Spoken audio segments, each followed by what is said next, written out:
दोस्तों, हजरत इमाम हुसैन 72 लोगों के साथ जब मैदान करबला में पहुंचे तो रात के वक्त अपने साथियों से फरमाया कि ए लोगों, हम यहाँ से वापस नहीं जा सकते, इसीलिए तुम में से अगर कोई जाना चाहता है तो चले जाए, मेरी तरफ से कोई शिकायत न होगी। मौला हुसैन ने फरमाया कि अब्बास चिराग बुझा दो ताकि रात की तारीकी में जिसको जाना हो चले जाए, शर्मिंदगी महसूस न हो। लेकिन कुछ देर के बाद जब चिराग को रोशन किया गया तो उनमें से एक लोग भी अपनी जगह से न हटे और सब ने यकबारगी कहा था कि ए मेरे हुसैन, मेरी जानो माल आप पे कुर्बान, हम यहाँ से वापस जाने के लिए नहीं बल्कि आपके साथ हम भी अपनी गर्दनों को कटाने आए हैं। हर हाल में हम आपके साथ ही रहेंगे। डल न सकते थे अगर मैदान में अड़ जाते थे, पाँव शेरों के भी मैदान से उखड़ जाते थे। दोस्तों, इमाम हुसैन ने जो कुर्बानियाँ दी कयामत तक उसका कोई मिसाल नहीं। क्या आप भी इमाम हुसैन के वफादार हैं? तो कमेंट में या हुसैन।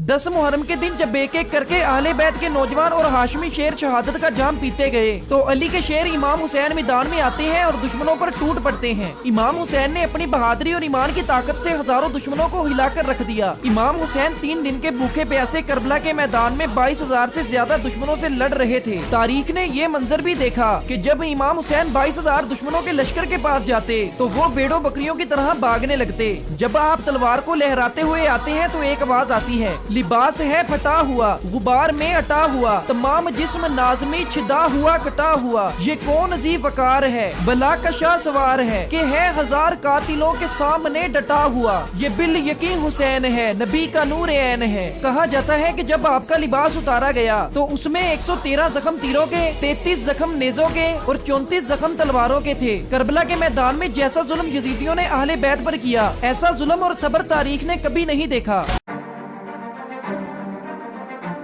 दोस्तों, जब हजरत इमाम हुसैन की बारी आई मैदान करबला में जाने की तो आपका घोड़ा यानी कि जुलझना रोने लगा, क्योंकि उसको पता था कि यजीदी इमाम हुसैन को कत्ल कर देंगे। जुलझना आपसे बड़ी मोहब्बत करता था। छोटे से ही इमाम हुसैन और जुलझना साथ में थे और एक दूसरे के साथ खेला करते थे। लेकिन करबला में अब वक्त आ गया था जुलझना को हजरत इमाम हुसैन से जुदा होने का। जंग के मैदान में हजरत इमाम हुसैन के ऊपर आने वाले हर तीर को जुलझना अपने ऊपर ले लेता। लेकिन जब यजीदियों ने हजरत इमाम हुसैन को शहीद कर दिया तो हर यजीदी जुलझना को हासिल करना चाहते थे, लेकिन कोई उस लायक नहीं था कि इमाम हुसैन के बाद उस पर कोई सवार हो सके। इसीलिए जुलझना इमाम हुसैन के गम में रोता हुआ दरियाई फुरात की तरफ चला गया और जब से आज तक किसी को ना मिला। दोस्तों, इमाम हुसैन जैसा कोई सवार नहीं और जुलझना जैसा कोई सवारी नहीं। अगर आप भी इमाम हुसैन को सच्चा मानते हैं तो कमेंट में या हुसैन लिख के चैनल को सब्सक्राइब जरूर से करें। दोस्तों, हजरत इमाम हुसैन 72 लोगों के साथ जब मैदान करबला में पहुंचे तो रात के वक्त अपने साथियों से फरमाया कि ए लोगों, हम यहाँ से वापस नहीं जा सकते, इसीलिए तुम में से अगर कोई जाना चाहता है तो चले जाए, मेरी तरफ से कोई शिकायत न होगी। मौला हुसैन ने फरमाया कि अब्बास चिराग बुझा दो ताकि रात की तारीकी में जिसको जाना हो चले जाए, शर्मिंदगी महसूस न हो। लेकिन कुछ देर के बाद जब चिराग को रोशन किया गया तो उनमें से एक लोग भी अपनी जगह से न हटे और सब ने यकबारगी कहा था कि ए मेरे हुसैन, मेरी जानो माल आप पे कुर्बान, हम यहाँ से वापस जाने के लिए नहीं बल्कि आपके साथ हम भी अपनी गर्दनों को कटाने आए हैं। हर हाल में हम आपके साथ ही रहेंगे। डल न सकते थे अगर मैदान में अड़ जाते थे, पाँव शेरों के भी मैदान से उखड़ जाते थे। दोस्तों, इमाम हुसैन ने जो कुर्बानियाँ दी कयामत तक उसका कोई मिसाल नहीं। क्या आप भी इमाम हुसैन के वफादार हैं? तो कमेंट में या हुसैन जरूर लिखें। दोस्तों, हजरत इमाम हुसैन ने मैदान करबला में रोशनी के लिए जब आग लगाई तो एक यजीदी हंसते हुए कहा कि ए हुसैन, तू जहन्नमी है और इसी तरह जहन्नम की आग में जलाया जाएगा। इमाम हुसैन को जला लाया, अल्लाह से दुआ की तो उस यजीद को उसके घोड़े ने उसी खंदक में ले जाके गिरा दिया और वो उसी आग में जलता हुआ मर गया। और जब इमाम हुसैन के लिए पानी रोका गया तो एक यजीदी मजाक उड़ाते हुए कहा कि ए हुसैन, देख इस दरिया से इंसान जानवर सब पानी पीते हैं, लेकिन तुझे उसमें से एक कतरा भी नहीं मिलेगा। अभी भी वक्त है, यजीद की बैत कर लो वरना प्यासे ही मारे जाओगे। हजरत इमाम हुसैन पर गजब तारी हुआ, अल्लाह से दुआ की तो वो यजीदी प्यास से तड़पता हुआ मर गया, लेकिन पानी का एक कतरा भी हलक से नीचे नहीं उतरा। दोस्तों, पल भर में जिनकी दुआएं कबूल होती हो, फिर किसी की क्या मजाल कि इमाम हुसैन के लिए पानी रोके। अगर आपको भी इमाम हुसैन के सब्र पर नाज है तो कमेंट में या हुसैन लिख के चैनल को सब्सक्राइब।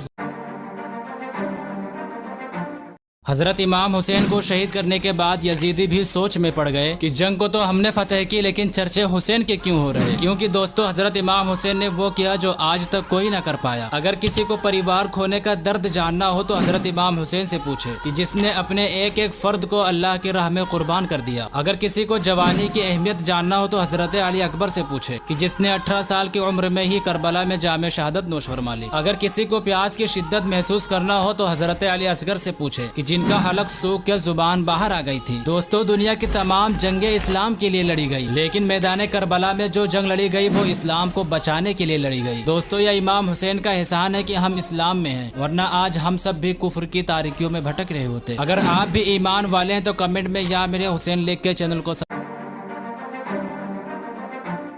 उस हुसैन की तारीफ कोई क्या करे जिनकी तारीफ खुद खुदा और मलाइका भी करते हैं। दोस्तों दुनिया में जितने भी लोग आए किसी को ये नहीं पता कि हम दुनिया से कब जाएंगे, लेकिन जब हजरत इमाम हुसैन दुनिया में तशरीफ लाए तो शहादत की खबर भी साथ लेके आए। जब आप पैदा हुए तो नबी करीम ने हजरत उम्मे सलमा से फरमाया कि मुझे मकाम करबला ले जाया गया। मैंने वहाँ अपनी औलाद को देखा कि यजीदी मेरे नवासे हुसैन को कत्ल करेंगे। उसके बाद हुजूर ने करबला की मिट्टी हजरत उम्मे सलमा को दिया और फरमाया कि जब ये खून बन जाए तो समझ लेना कि मेरे बेटे हुसैन को यजीदियों ने कत्ल कर दिया। उन्होंने एक शीशे में रख दिया और फरमाती हैं कि जब वो वक्त आया कि इमाम हुसैन करबला के लिए रवाना हुए तो मैं उस बोतल में रखी मिट्टी को रोजाना देखती, और जब आशूरा का दिन आया तो मैंने उसमें ताज़ा खून देखा। दोस्तों हजरत इमाम हुसैन बचपन से लेकर करबला तक हर मोड़ पर सब्र ही सब्र किया। अगर आप भी आशिक हुसैन है तो कमेंट में या हुसैन लिख के चैनल को सब्सक्राइब।